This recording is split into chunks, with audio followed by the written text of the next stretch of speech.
अस्सलामुअलैकुम बेटा। आज सेकेंड ईयर फिज़िक्स में हमारा पहला लेक्चर ब्लैक बॉडी रेडिएशन।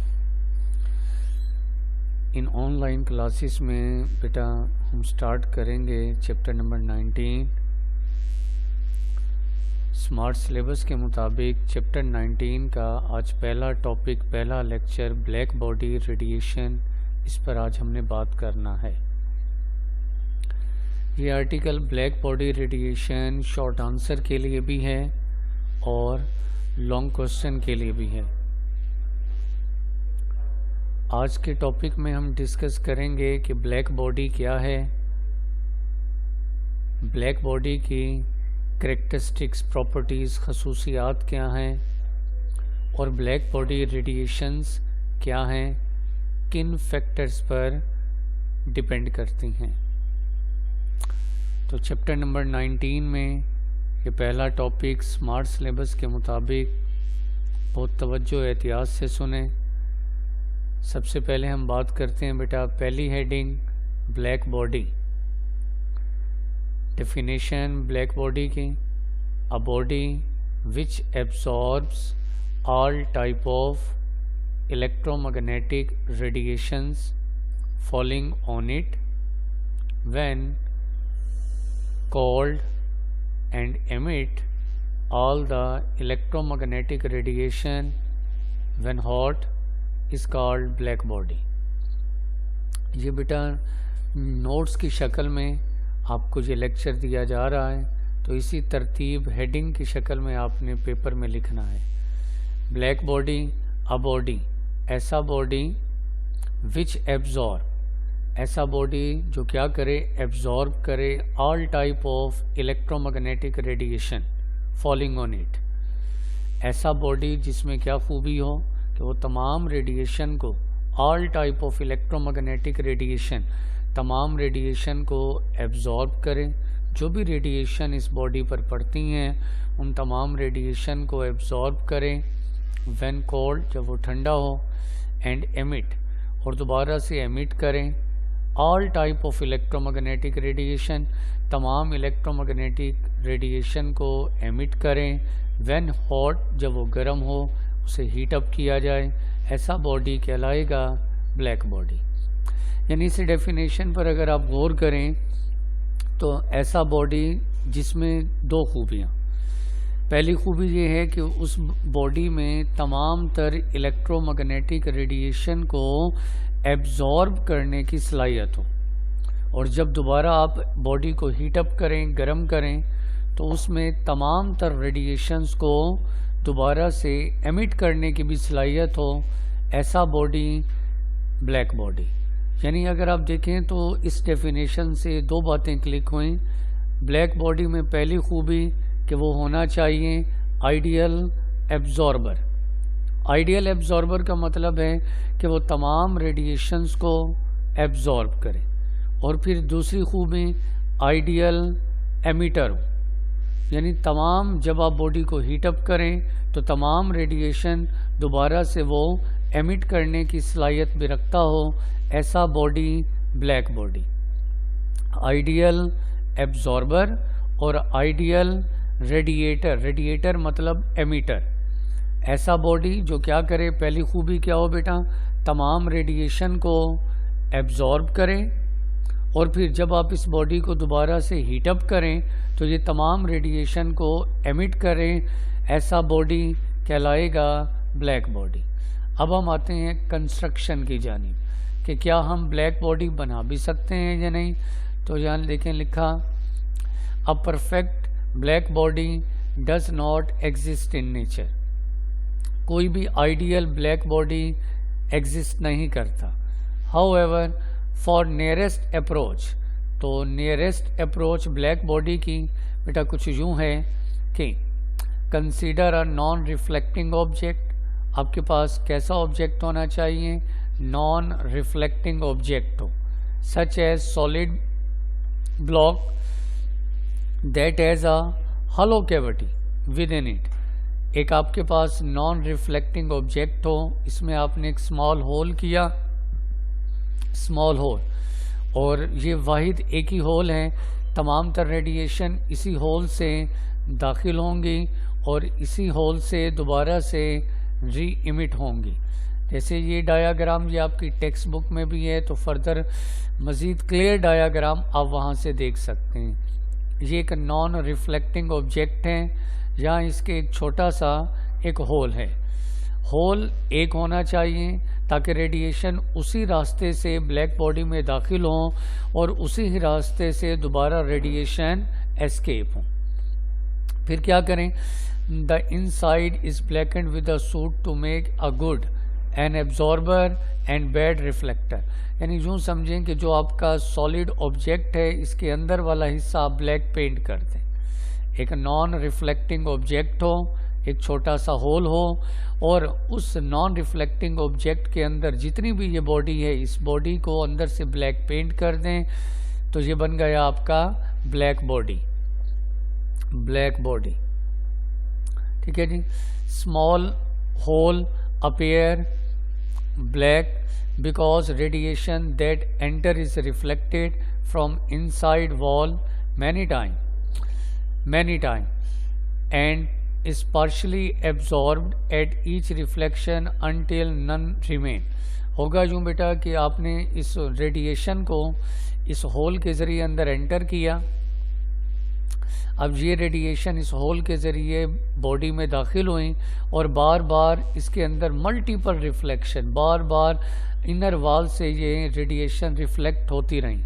जब भी रेडिएशन ब्लैक बॉडी की वॉल से टकराएंगी तो रेडिएशन का कुछ हिस्सा क्या हो जाएगा, एब्जॉर्ब।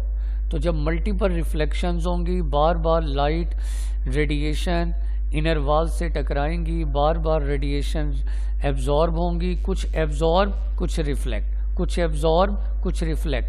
आखिरकार एक वक्त आएगा कि तमाम तर रेडिएशन इस ब्लैक बॉडी के अंदर क्या हो जाएंगी, एब्जॉर्ब हो जाएंगी। इसलिए मैंने यहाँ तमाम रेडिएशन एब्जॉर्ब हो जाएंगी। Such a body is terms as a black body, ऐसा बॉडी कहलाएगा black body, and has property to absorb all the radiation entering it. जितनी भी तमाम रेडिएशन इस ब्लैक बॉडी में आपने दाखिल की वो तमाम रेडिएशन इसने एब्जॉर्ब कर ली। इसलिए हम इस ब्लैक बॉडी को कहते हैं आइडियल एब्जॉर्बर, आइडियल एब्जॉर्बर। अब दोबारा से इस दूसरी डायाग्राम में आप क्या करेंगे, इस ब्लैक बॉडी को हीट अप करेंगे। जैसे आप ब्लैक बॉडी को हीट अप करेंगे, अब इसने जितनी रेडिएशन एब्जॉर्ब की थी, अब बेटा ये वन बाय वन उसी एक ही होल से तमाम रेडिएशन को एमिट करता जाएगा। पहले ए डायाग्राम में ये तमाम रेडिएशन इस होल के ज़रिए अंदर दाखिल हुई, तमाम रेडिएशन इस ब्लैक बॉडी ने एब्जॉर्ब कर दी, फिर आपने इसे हीट अप किया। अब ये तमाम रेडिएशन उसी होल से दोबारा एमिट हो रही हैं, क्योंकि ये तमाम रेडिएशन को एब्जॉर्ब करता है, तमाम को दोबारा से री एमिट करता है। इन दो खूबियों की वजह से हमने कहा कि ब्लैक बॉडी एक क्या होता है, आइडियल एब्जॉर्बर है और ये आइडियल रेडिएटर है। ब्लैक बॉडी के इस कॉन्सेप्ट के बाद अब हम आते हैं बेटा नेक्स्ट, ब्लैक बॉडी रेडिएशंस क्या हैं, ब्लैक बॉडी रेडिएशन कैसी होती हैं। तो डेफिनेशन पर ज़रा गौर करें। When such a body is heated, जब आप किसी भी ब्लैक बॉडी को हीट अप करोगे, इट एमिट्स रेडिएशन, ये एमिट करेगा radiation for all possible wavelength. जितनी भी रेडिएशन एमिट होंगी ब्लैक बॉडी से, सबकी वेवलेंथ मुख्तलिफ हैं, ठीक है, सबकी वेवलेंथ मुख्तलिफ होंगी। जब आप किसी ब्लैक बॉडी को हीट अप करोगे, ये एमिट करेगा radiation all possible wavelength. The radiation emit from such a body are known as black body radiation.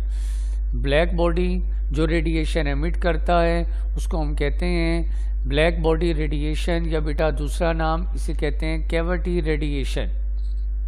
Cavity radiation, एक ब्लैक बॉडी है, आपने उसे क्या किया, हीट अप किया, उसने रेडिएशन एमिट की, उन रेडिएशन को हम कहेंगे ब्लैक बॉडी रेडिएशन या कैविटी रेडिएशन या टेम्परेचर रेडिएशन। 3 नाम मैंने बताए, ब्लैक बॉडी रेडिएशन या कैविटी रेडिएशन या टेम्परेचर रेडिएशन। अब हम आते हैं dependence of nature of emitted radiation upon temperature, कि ये जो ब्लैक बॉडी रेडिएशन है, ब्लैक बॉडी जो रेडिएशन एमिट करेगा, ये रेडिएशन किन पर डिपेंड करती हैं, इन रेडिएशन की नेचर किस पर डिपेंड करती हैं जी।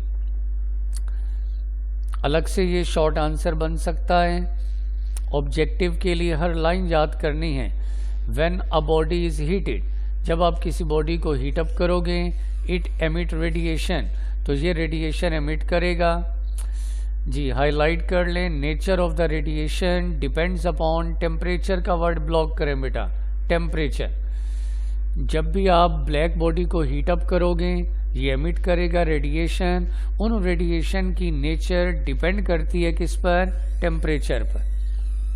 रेडिएशन की नेचर किस पर डिपेंड करती है, टेम्परेचर पर। टेम्परेचर हीट डिसाइड करेगा कि रेडिएशन की वेवलेंथ क्या है, क्योंकि ब्लैक बॉडी जो रेडिएशन एमिट करेगा, उन रेडिएशन की वेवलेंथ डिफरेंट है।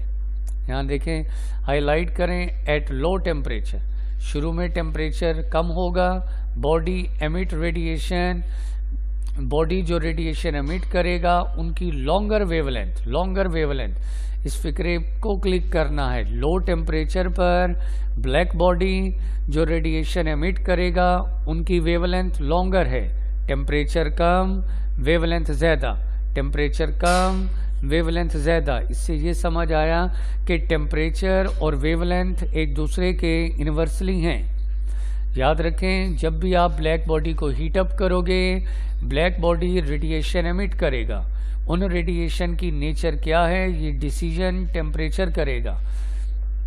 शुरू में जब टेम्परेचर होगा लो टेम्परेचर है, तो बॉडी जो रेडिएशन एमिट करेगा उनकी लॉन्गर वेवलेंथ, तो ये पॉइंट क्लिक हुआ, टेम्परेचर कम वेवलेंथ लॉन्गर, तो टेम्परेचर और वेवलेंथ एक दूसरे के इन्वर्सली हैं। जैसे जैसे टेम्परेचर बढ़ता जाएगा, वेवलेंथ कम होती जाएगी, लॉन्गर वेवलेंथ। तो शुरू में क्या कहता है, लो टेम्परेचर पर जो रेडिएशन एमिट होंगी उनकी वेवलेंथ लॉन्गर है। लॉन्गर वेवलेंथ कौन सी, invisible infrared region, invisible infrared region. जैसे देखिए बेटा, हमारा बॉडी भी एक ब्लैक बॉडी है, हमारा बॉडी नॉर्मल टेम्परेचर पर 37 डिग्री सेंटीग्रेड पर हमारा बॉडी रेडिएशन एमिट कर रहा है, लेकिन हम उन रेडिएशन को देख नहीं पाते। वजह, क्योंकि वो रेडिएशन आती हैं invisible infrared region, invisible infrared reason. तो लो टेम्परेचर पर जो रेडिएशन एमिट होंगी उनकी वेवलेंथ होगी longer, longer. At high temperature, अब आपने बेटा टेम्परेचर को क्या किया, हाई किया।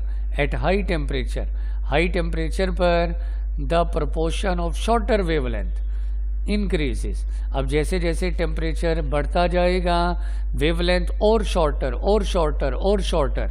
ये आपने एक अहम पॉइंट याद रखना है कि टेम्परेचर और वेवलेंथ एक दूसरे के इनवर्स।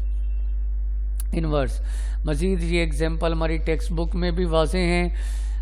हमारे पास एक प्लेटिनियम वायर है, इस प्लेटिनियम वायर को हमने हीटअप किया, गर्म किया।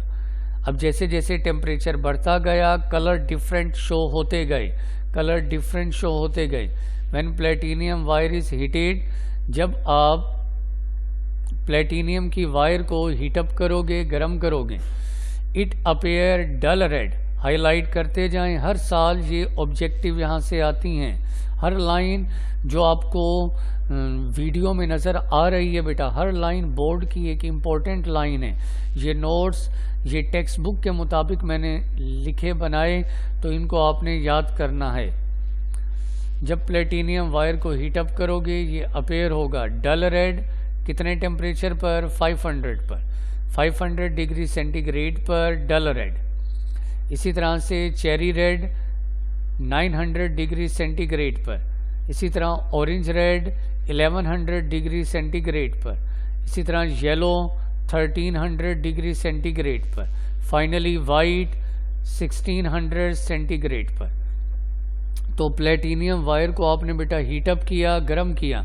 जैसे जैसे टेम्परेचर बढ़ता गया, लगातार जो रेडिएशन एमिट हो रही हैं उनकी वेवलेंथ, कलर भी डिफरेंट है, क्योंकि आप जानते हैं लाइट में 7 कलर हैं, हर एक कलर की अपनी एक ख़ास वेवलेंथ है।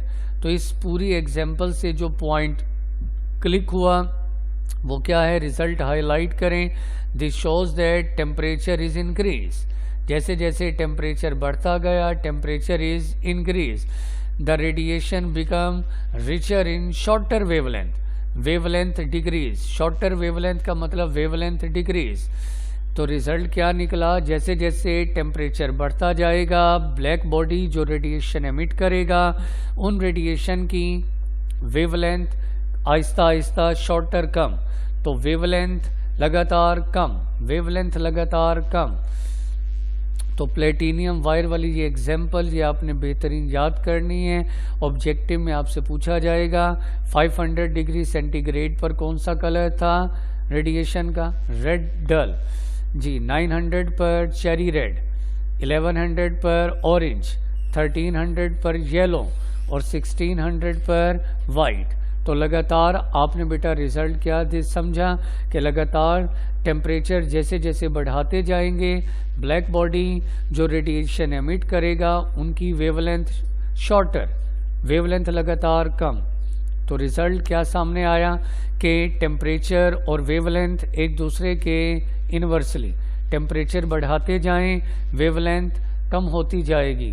तो आज के इस 19 चैप्टर के पहले टॉपिक में हमने डिस्कस किया नंबर 1 कि ब्लैक बॉडी क्या है, ब्लैक बॉडी की डेफिनेशन, ब्लैक बॉडी की कंस्ट्रक्शन।